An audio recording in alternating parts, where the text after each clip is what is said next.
Herkese merhaba arkadaşlar. Bitcoin ve altcoin'lerle ilgili güncel yorum ve analiz yaptığım kanalıma hoş geldiniz. Bu videomda Japon oyun devi Gree firmasının yakın zamanda hızlı ve güvenilir bir akıllı sözleşme platformuyla olan anlaşmasını ele alacağım ve aynı zamanda bu coin ile ilgili son fiyat hareketlerini ve fiyat analizini sizlerle paylaşacağım. Dilerseniz içeriğime geçmeden önce kanalıma abone olmayı, bildirimleri açmayı ve beğen tuşuna dokunmayı unutmayın lütfen. Japon oyun öncüsü Gree firması yakın zamanda dünyanın en hızlı ve en güvenilir akıllı sözleşmeler platformu olan AVAX'ı benimsediğini duyurdu. Bu Gree firmasının da aylık 30 milyon aktif kullanıcısı bulunuyor. Bu duyuruyla birlikte AVAX fiyatında herhangi bir olumlu ya da olumsuz durum söz konusu olmadı. Ancak bu olumlu bir durum olacağını düşünüyorum ben orta ve uzun vadede AVAX için. Gree firması 2004 yılında kurulan ve kısa sürede Japonya'da mobil internet öncüleri haline gelen bir firma.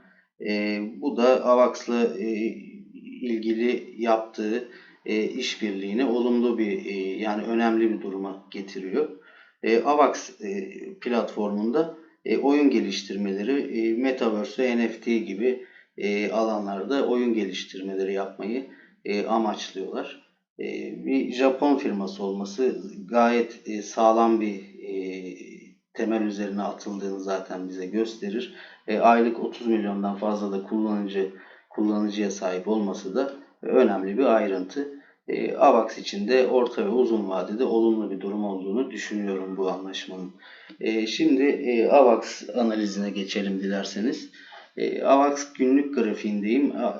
Son 22 Şubat tarihinden itibaren görmüş olduğu 21 dolar 56 sent seviyesinden itibaren bir düşüş trendine girdi AVAX ve burada 50 günlük hareketli ortalamayı ardından da 200 günlük hareketli ortalamayı kaybettiği görülüyor. Burada geçtiğimiz günlerde ise 20 haftalık hareketli ortalamayı bir denedi ancak aşağısına kırmadı. Bu da kısmen de olsa olumlu bir durum. Ve şu anda da bugünkü fiyat hareketlerinde de 200 günlük hareketli ortalama seviyelerinde fiyatlanıyor AVAX. Burada 23 Şubat tarihinden itibaren Inverse Fisher'da da bir sat sinyali oluştu ve şu anda da hala sinyal satta devam ediyor. Bu da yani günlük trendde shortçuların daha ağır bastığını bize gösteren bir gösterge. Şu anda ancak önemli bir seviyede tutunmaya çalışıyor 200 günlük hareketli ortalamada. Bu seviyede tutunması oldukça olumlu olacaktır. Yukarı yönlü yeni fiyat hareketlerini görmemiz açısından. Bu seviyede tutunduğu takdirde ise ilk etapta 17.90 ve 18.60 seviyeleri bizim yakın vadede dirençlerimiz olacaktır. 17.90 ve 18.65 seviyelerinden itibaren ise çok daha ciddi yukarı yönlü fiyat hareketleri görmeniz oldukça mümkün. Bir de haftalık grafiğe geçelim hemen. Haftalıkta da gördüğünüz gibi burada 200 günlük hareketli ortalama oldukça önemli. Yani bu seviyenin üzerinde zaten çıktığı zaman burada 9 haftalık hareketli ortalamamız da var bizim 18 dolar seviyesinde. Bu 9 haftalık hareketli ortalamayı yukarı kırdığı takdirde bu seviyelerde artık boğaların elinin güçlü olduğunu söyleyebilirim. Yani bu 18 dolar üzerindeki fiyat hareketleri bizi AVAX'ta 25 dolara kadar ilk etapta çıkaracaktır. Bu 25 dolar da bizim 50 haftalık hareketli ortalamamız. Yani burası majör direnç olarak da adlandırılabilir. Çünkü 50 haftalık hareketli ortalamaların üzerindeki fiyat hareketleri tam bir boğa koşusu anlamına geliyor. Bu nedenle de bu yukarıdaki 25 dolar majör direnci bizim uzun vadeli, uzun soluklu bir boğa koşusu görmemiz için mutlaka aşılması gereken bir seviye. Ancak bu 9 haftalık hareketli ortalamanın üzerindeki fiyat hareketlerinde de ilk etapta 25 dolar seviyesinin ben görülebileceğini düşünüyorum açıkçası. Ancak olumsuz bir durum olur da burada 200 günlük hareketli ortalamayı ve aynı zamanda bu 20 haftalık hareketli ortalamayı kaybetmesi durumundaysa Aşağıdaki geri çekilme seviyelerine bir göz atalım isterseniz.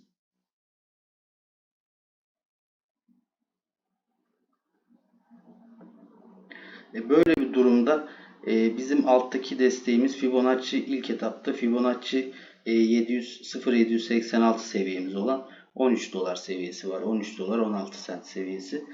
Burası güçlü bir destek olarak çalışır. Çalışmasını da beklerim zaten. Yani bu 0.618 seviyemiz ise zaten bizim 20 haftalık hareketli ortalamaya hemen hemen tekabül ediyor. 15 dolar 22 sent burası. O 20 haftalık hareketli ortalamamız ise 15 dolar 60 sent seviyesi.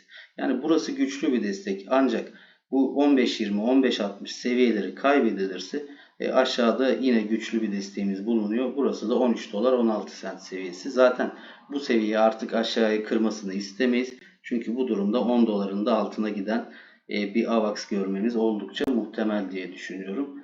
O nedenle bizim için en önemli seviye buradaki 15 dolar 20 sent, 15 dolar 60 sent seviyesinin muhafaza edilmesi ve buradan yeniden yukarı yönlü bir hareket görmemiz olacaktır. Bu durumda da dediğim gibi 25 dolar seviyesi bizim majör direncimiz olacaktır. Bu 25 dolar seviyesine geldiğimiz zaman zaten yukarı yönlü daha sert, daha kuvvetli fiyat hareketleri göreceğimizden dolayı yani bu seviyenin mutlaka güzel bir şekilde değerlendirilmesi gerekiyor.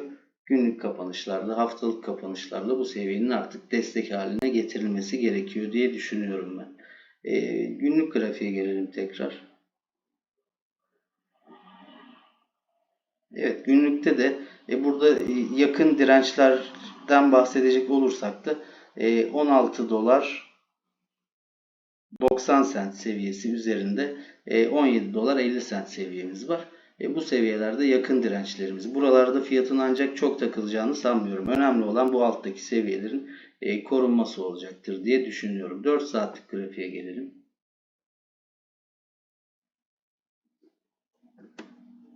4 saatlik grafikte de yani çok ciddi bir düşüş olduğu zaten burada çok net bir şekilde belli. Yani burada 200 günlük hareketli ortalama üzerinde zigzaklar yapıyor fiyat sürekli. Burada da dediğim gibi 16 dolar 70 sent seviyeleri yakın dirençlerimiz olacaktır. Bu seviyenin üzerine atılması durumunda dediğim gibi az önceki bahsettiğim 25 dolar seviyesine bir hareket görmemiz oldukça olası. Burada Inverse Fisher'da da zaten sürekli testere modunda hareket eden bir momentum görüyoruz. Şu anda da aşağı yönlü olduğu çok net bir şekilde belli. Yani düzeltme belki biraz daha devam edebilir. Bu durumda da 15 dolar 60 sent ve 15 dolar 20 sent seviyelerine mutlaka dikkat edilmesi gerekiyor. Bu AVAX'ın yaptığı son anlaşma, bu Japon oyun firmasıyla yaptığı anlaşmanın da orta ve uzun vadede AVAX için olumlu katkılar yapabileceğini düşünüyorum. Şu anda aktaracaklarım bu kadar. Beni dinlediğiniz için teşekkür ederim. Hoşça kalın.